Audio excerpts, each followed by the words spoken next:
I always thought marriage was about partnership, compromise, respect. That's what I believed when I married Erin 3 years ago. We had our ups and downs like any couple, but for the most part, I thought we were aligned until the day her mother stepped in. It started innocently enough. Erin's lease on her family's condo was ending, and we had been casually looking at homes to buy. We were ready to move out of our cramped apartment and start building a real future.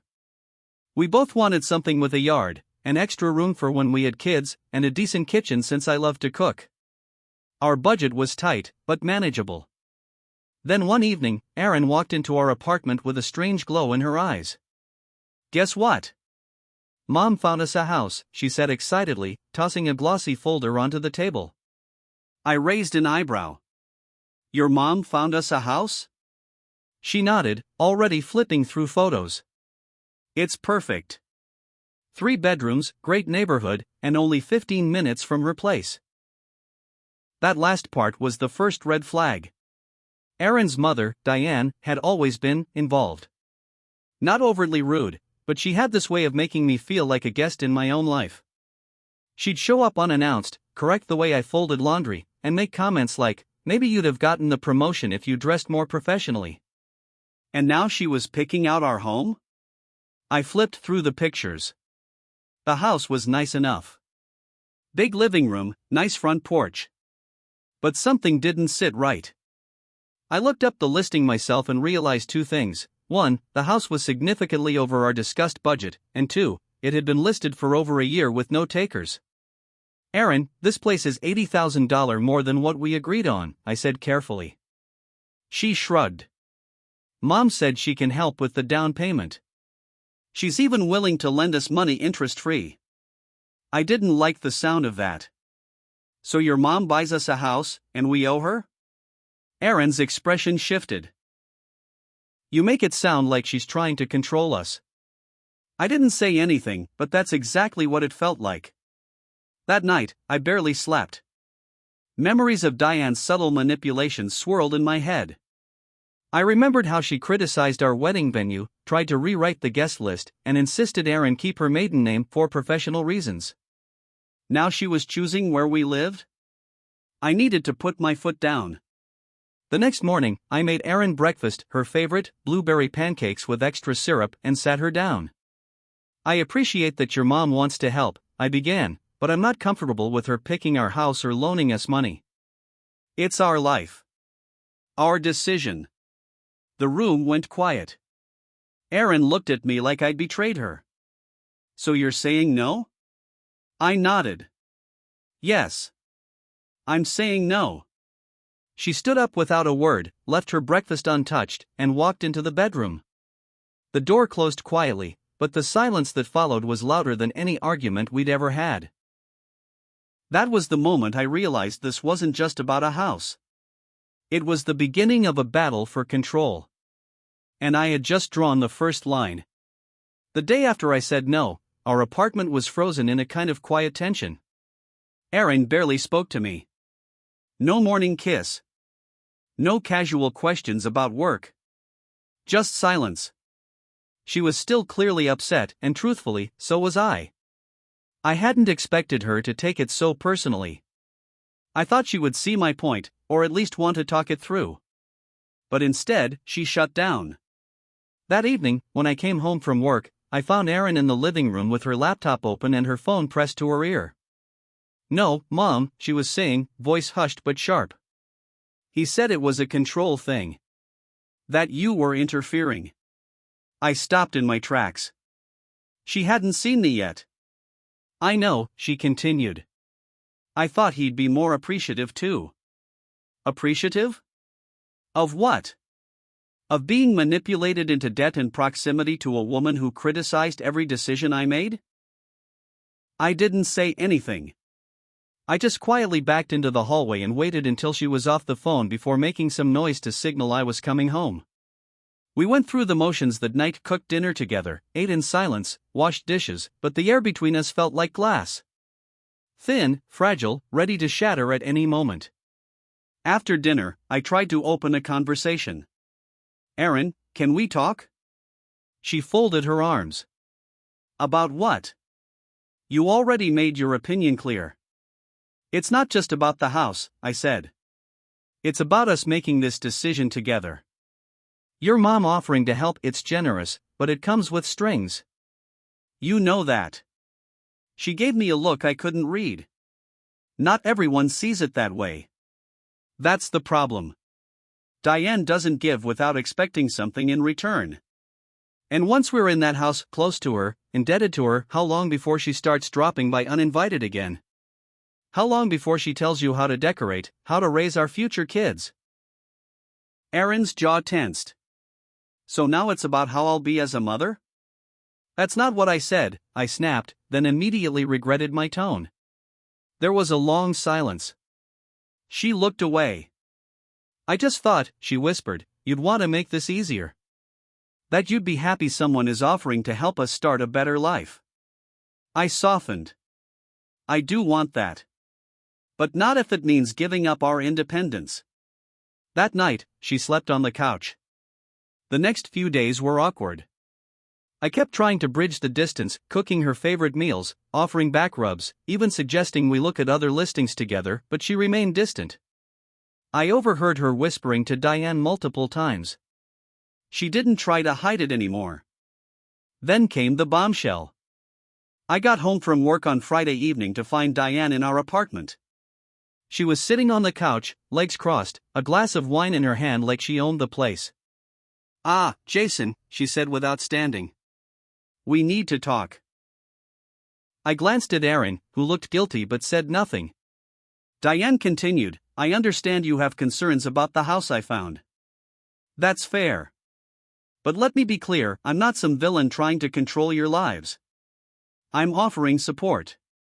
The kind of support my daughter deserves. I opened my mouth, but she raised her hand. I've already spoken to the listing agent, she said. I put down a deposit this morning. I froze. Excuse me? Erin finally spoke. She only did it to hold the property. We can still back out if we want. We? I asked, looking back and forth between them. I thought I made it clear I didn't want this. Diane smiled, tight and smug. Well, sometimes in a marriage, one partner needs to step up and take action. That did it. I turned to Erin. Did you know she was going to do this? She hesitated. I didn't ask her to, but I didn't stop her either. I felt something in my chest crack open. This wasn't just about a house anymore. It was about trust. Boundaries. Respect. You went behind my back, I said quietly. Both of you. Erin stepped forward, looking frustrated now. You were being stubborn. I just wanted to move forward. By moving away from me? Silence. I grabbed my keys. Where are you going? She asked. For a walk, I said. Because if I stay here right now, I'll say something I won't be able to take back. I sat in the car for hours that night. Thinking. Replaying every moment of the past year. Every instance where Diane inserted herself into our marriage, and Erin let her. Every time I swallowed my pride just to keep the peace. Every time I bit my tongue because that's just how her mom is. And now I wasn't sure who I was married to anymore, my wife or her mother. But one thing was clear, if this house deal went through, it wouldn't be a new chapter in our lives. It would be the beginning of the end. I didn't go home that night. I slept in my car in the parking lot of a 24-hour diner. Not because I didn't have anywhere else to go, but because I didn't know how to go back. My mind kept racing in circles. How had things spun this far out of control? How had a disagreement about a house become a referendum on our marriage? When the sun came up, I drove to my friend Marcus's place. We hadn't talked in a while, but he let me crash on his couch without asking questions. It was a relief to just exist without explaining. But by noon, my phone was full of messages. Erin, 8:17 a.m. Please come home so we can talk. Erin, 9:52 a.m. You're scaring me. Just tell me you're okay. Aaron, 11:05 a.m. Mom's gone. I told her to leave. Can we please fix this? That last one gave me pause. I didn't know whether to believe it or not. But I owed it to our marriage to find out. When I walked through the front door that afternoon, the apartment looked like it had been ransacked emotionally. Erin was sitting on the edge of the couch, her eyes puffy, face bare. No makeup. Just raw. She stood when she saw me, her voice barely above a whisper. I'm sorry. I didn't say anything. I just stood there. Waiting. She crossed a line. I know that now, Erin continued, voice shaking. I told her this morning that she's not allowed to make decisions for us. That this is our life, not hers. I swallowed hard. But you let her put a deposit on the house. I didn't tell her to, she insisted. I didn't stop her. I was scared to lose the house, and I didn't want to disappoint her. She's always been overbearing, but I've spent my whole life trying to earn her approval. Even if it meant losing myself. I sat down, my heart softening slightly. What about losing me, Erin? She looked up. Her face crumpled. I don't want that. I just thought if I could please everyone, everything would work out. But I see now I was choosing her over you. And that's not okay. There was a long pause between us, full of emotions neither of us could name. Finally, I asked, so what happens now? She pulled out her phone and showed me an email chain. I contacted the real estate agent. We're pulling out. The deposit was refundable. I blinked. Really? She nodded. It's done. For the first time in days, I exhaled fully. We sat in silence for a while, not because we didn't have more to say, but because we were both trying to find our footing again. That night, we laid in bed together, facing each other like strangers who remembered how to be close. Erin reached for my hand. I want us to look at houses together, she said quietly. Not ones picked by anyone else. Just us. Something that feels like ours. I squeezed her hand back. That's all I ever wanted. For a while, it felt like we might be okay. We spent the next week going to open houses, scrolling through listings together, even talking about paint colors and where we'd hang our wedding photo. But then Diane called. Erin didn't answer, but she showed me the text. Diane. I can't believe you'd throw away a perfect opportunity because your husband got in your head. You'll regret this. I expected Erin to delete it. Block the number. She didn't. The next few days were different. Off. She smiled less. Talked less. Went for walks alone. I asked her if she was okay, and she always said yes, but her eyes told a different story. One night, she got up from bed around midnight. I waited a few minutes before following her. She was on the balcony, phone pressed to her ear. Whispering. I couldn't hear what was being said. But I saw her wipe tears from her face when she ended the call. I stepped out. Was that your mom? She froze. Then nodded. What did she say? She just doesn't understand, Erin whispered. She said I'm choosing a man over my own blood. That's not what this is. I know that, she said, trying to smile. But she won't ever see it that way. We stood there under the night sky, wrapped in silence. But even with her body beside mine, I felt the distance growing again. Because the truth was sinking in. Diane might be out of the house deal. But she wasn't out of our marriage. And I wasn't sure how much longer I could fight someone I never married in the first place. The weeks that followed were manageable. We avoided mentioning the house. Avoided mentioning Diane. We laughed again, sometimes. Cooked meals together, sometimes. Even made love again, though something always felt slightly off, like we were performing what we thought healing looked like rather than truly living it. But I kept seeing the signs. When Erin's phone would buzz and she'd flip it down face first. When I'd walk into the room and she'd close out of messages too quickly.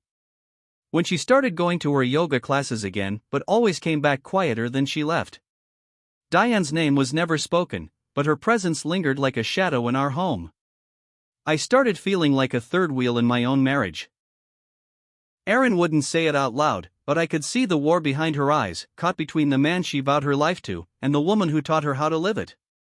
One evening, while she was in the shower, I saw her phone buzz on the nightstand. I didn't want to look. But I did. Diane, he doesn't have to know about the other offer. You can still buy the house yourself. I sat down hard on the edge of the bed. Another offer? Was this still happening?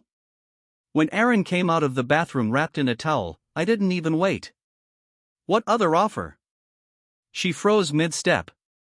Her eyes darted to the phone in my hand, and that was answer enough. I wasn't going to go through with it, she said quickly.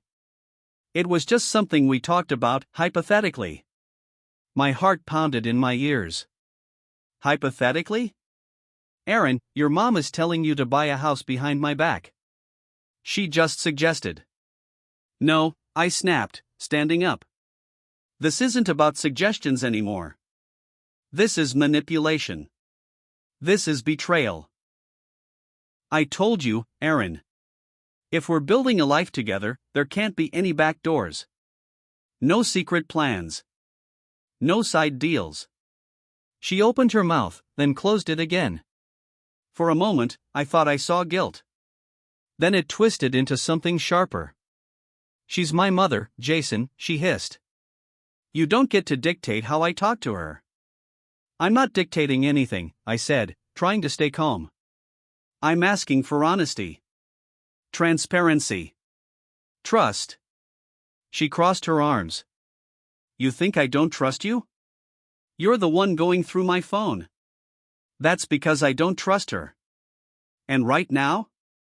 I'm not sure I trust you either. Her face crumbled. For the first time, real tears welled up in her eyes. But they weren't the kind that said you hurt me. They were the kind that said I'm losing something and I don't know how to stop it. I didn't mean for this to go so far, she whispered. I wanted us to have something better. And I thought if I made it happen, you'd come around. I shook my head slowly. You don't get to decide that alone. That's not marriage. That's control. And that's exactly what your mom has been doing to you your whole life. She said nothing. We didn't speak again that night. She slept curled up at the very edge of the bed, back turned to me. I lay awake, staring at the ceiling, wondering how many layers of this we had left before everything caved in. The next day, I came home from work to find a letter on the kitchen table. Folded neatly. My name written on the front. My stomach dropped. I opened it with trembling hands. Jason. I don't know who I am right now. I've spent so many years trying to make my mom proud, trying to live the life she mapped out for me, that I'm not even sure where she ends and I begin. When I married you, I wanted to break free of that. I wanted a real partnership. I wanted us. But when she offered that house, all I saw was a shortcut to happiness. A way to skip the struggle. I thought if I could make one thing easier for us, you'd thank me later. I was wrong. You've been patient with me in ways I probably never deserved. And I see that now. I don't want to lose you. I need time. I'm going to stay with my friend Dana for a few days, not to escape, but to think. To figure out if I'm capable of being the kind of partner you deserve. Someone who chooses you without hesitation, without strings, without compromise. I hope you'll still be here when I get back. Erin. I read the letter 3 times. Then I sat down and cried harder than I'd cried in years. Because for the first time, it wasn't Diane who broke my heart. It was Erin. Erin left the next morning. She didn't cry. Didn't say much. Just gave me a long look from the doorway, like she wasn't sure if she was walking away or waking up. I didn't stop her. I wanted to. I wanted to tell her to stay, to promise we'd find our way back. But part of me knew. If she didn't make that choice herself, if she didn't come back wanting to be here, then anything we rebuilt would be hollow. The days that followed felt empty in a way I can't quite describe. The silence in the apartment wasn't just quiet, it was loaded. Her absence echoed through every corner, her half-drunk tea mug still in the sink, her hair tie on the bathroom counter, the pillow beside mine untouched and cold. At first, I distracted myself with everything I could: deep cleaning the apartment, catching up on work, jogging longer than I should have. But every night, I found myself staring at the front door, wondering if she'd walk through it. She didn't. Not on the first day. Not the second. Not even by the fifth. But on the seventh day, just as I'd come to accept she might never return, she did. It was past 9 p.m. I had just turned off the TV and was heading to bed when I heard a knock. Not a key in the lock. A knock. When I opened the door, there she was. Hair pulled back, eyes swollen but steady, a small overnight bag at her side. "Hi," she said, voice hoarse. I stepped aside without a word, and she walked in like she was afraid the floor might collapse beneath her. We sat on the couch in silence for a moment before she finally spoke. "I told my mom I needed space. That I was choosing you." I blinked. She didn't take it well, I assume. Erin gave a sad laugh. "She told me I was being ungrateful. That I'd regret it. That you'd leave me the moment things got hard." "And what did you say?" She looked up at me, eyes shining. "I said if you were going to leave, you would have done it already." My throat tightened. "I've been messed up, Jason," she continued. "Not just because of her, but because I never learned how to stand on my own. I thought love meant pleasing people. Avoiding conflict. Keeping peace no matter the cost. But with you, I've learned that real love sometimes means choosing the fight. Even if it's uncomfortable.